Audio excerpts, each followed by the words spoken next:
नमस्कार, आईपा के मंच पे आपका स्वागत है। आईपा यानी all India progressive politics association, एक ऐसा संगठन जिसका मकसद है देश की प्रगतिशील राजनीति को बढ़ावा देना। इसी को लेकर के आज हमारे साथ शेख हिसामुद्दीन किसान नेता मौजूद हैं। इनसे हम बात करेंगे। सर, क्या नाम है आपका और क्या है अभी आपका? मेरा नाम शेख हिसामुद्दीन, मैं किसान फ्रंट पे भी काम करता हूं और मैं स्वयं किसान भी हूं और भारतीय कम्युनिस्ट पार्टी का जिला सह सचिव हूं। अच्छा, आप जो किसान नेता हैं, क्या देखना चाहिए 2022 में चुनाव है? देखिए, 2022 का चुनाव या और भी कोई चुनाव जो भी हैं, कहने के लिए तो चुनाव सब लोग लड़ते हैं। आज जब चुनाव का दौर आता है तो सारे लोग अपने आप को किसान के बेटे बन जाते हैं कि मैं किसान परिवार से हूं। लेकिन चुनाव जीतने के बाद जो इनके वादे रहते हैं कि मैं किसान का बेटा हूं, गांव से आता हूं, चुनाव जब जीत करके ये असेंबली हाउस या पार्लियामेंट हाउस में जब जाते हैं तो किसानों को मुद्दे को बिल्कुल ये नगण्य कर देते हैं। ये भूल जाते हैं कि हमने क्षेत्र में क्या वादा करके आया, हम किसके बेटे हैं, हम किस परिवार से आए हैं। ये हालत होती है चुनाव जीतने के बाद। जब किसानों के मुद्दे पे अगर बात होनी रहती है संसद में या विधानसभा में, तो संख्या बल बहुत कम होती है।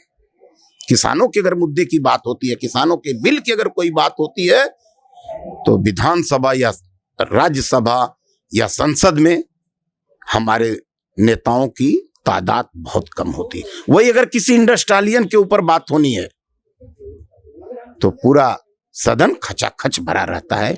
ये बड़ी विडंबना है। ये बिल्कुल विपरीत दिशा है। कहते हैं अपने को किसान का बेटा, कृषि प्रधान देश है ये, हमारा देश कृषि प्रधान देश है।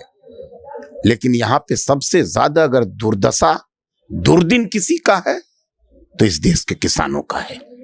अच्छा, देश में जो राजनीति का जो प्रचलन चल रहा है, इससे आप इसको लेके कितना संतुष्ट हैं आप? मैंने तो पहले ही बता दिया कि राजनीति का जो प्रचलन है, कहते कुछ लोग हैं, करते कुछ हैं, तो इनके प्रचलन को क्या कहा जाए। मैं तो यही कहूंगा देश की आवाम से, जनता से, कि एक साफ सुथरी छवि का नेता चुने जो कि जनता के बीच में रहे, जनता की आवाज को उठाए, जनता की समस्याओं को लेकर के लड़े, न कि किसी पूंजीपति, उद्योगपति, माफिया, मर्डरर ऐसे लोग चुनाव में आते हैं। ऐसे लोगों को कदापि वोट न दे, बिल्कुल वोट न दे। गांव के विकास की बात जो करता है, क्षेत्र के विकास की जो बात करता है, वो बात होनी चाहिए। लेकिन यहां पर तो ये होता है कि विकास का नारा दे करके लोग जाते हैं और विकास का नारा देने के बाद में जब पहुंच जाते हैं तो वहां पे अपनी निधि बेचने का काम करते हैं। जिससे विकास होना है, गांव में नाली नबदान बनने हैं, खड़िंजे बनने हैं, चक्रोट बनने हैं, तो ये काम ना करके वो लोग मदरसों को, स्कूलों को, कॉलेजों को अपनी निधि बेचने का काम करते हैं। ये स्थिति आजकल के लोगों की है। अच्छा, अगर आप बदलाव चाहते हैं तो आप क्या करेंगे? बदलाव बिल्कुल होना चाहिए, विकास का मुद्दा होना चाहिए, बेरोजगार नौजवानों का मुद्दा होना चाहिए। भाई, ये तमाम नौजवान जो हैं पढ़ लिख करके, डिग्रियां ले करके घूम रहे हैं, जिनको रोजगार नहीं है, नौकरी नहीं है, तो रोजगार सृजन करिए। सरकार का काम है ना, कि आम जनता का काम है रोजगार सृजन करना, ये सरकार का काम है। यहां तक कि ये सरकार, ये नेता जो सरकार की बनी बनाई चीजें हैं उसको बेचने का काम कर रहे हैं। हम कह रहे हैं कि कहां पे नौकरी आपको मिलेगी। अभी हमारे भाई आवाज उठाते हैं आरक्षण की, रिजर्वेशन आपको कहां मिलेगा जब सरकारी संस्थाएं बचेंगी ही नहीं, कुछ बचेगा ही नहीं। अरे भाई, इन्होंने एयर इंडिया बेच दिया, रेल बेच रहे हैं, रोड बेच रहे हैं, सेल बेच रहे हैं, भेल बेच रहे हैं, यानी बचा क्या है? ये सब कुछ बेच रहे हैं। जितनी सरकारी संपत्ति है उसको तो ये बेचने का एक खोल रखा है, मुंह बा दिया एकदम क्या वो सेल लगा हुआ है हिंदुस्तान में, खरीद लो जिसको खरीदना है।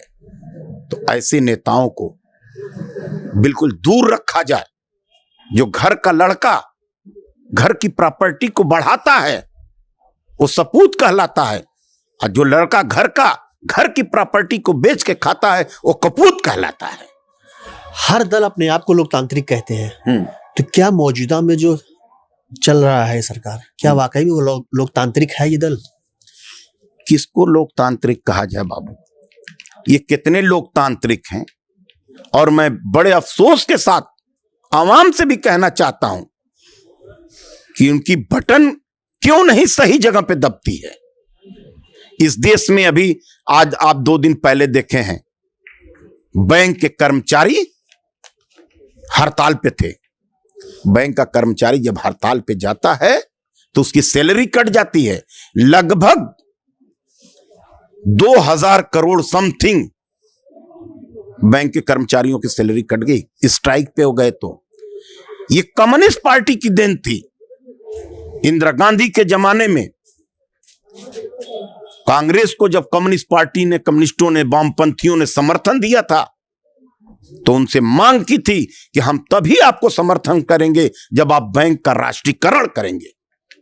तो इस देश में कम्युनिस्ट पार्टी, वामपंथियों का मजबूत होना इस देश के लिए, इस देश की जनता के लिए बहुत जरूरी है।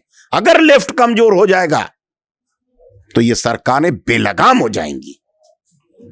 अच्छा, हम लाख दावे कर लें, लेकिन चुनाव के जो मुद्दे होते हैं वो स्थानीय नहीं रह पाते हैं। चुनाव किसी ना किसी भावनात्मक मुद्दे पर लड़े जाते हैं। इसके लिए दोषी कौन होगा, किसको मानते? देखिए, चुनाव को पोलराइजेशन किया जाता है। मुद्दों पे चुनाव नहीं लड़ा जाता, विकास पे चुनाव नहीं लड़ा जाता। चुनाव पोलराइजेशन करके लड़ा जाता है। सीट को हासिल करने के लिए, गद्दी को पाने के लिए चुनाव लड़ा गया। बिहार में तेजस्वी यादव ने लड़ा, विकास के नाम पे चुनाव लड़ा।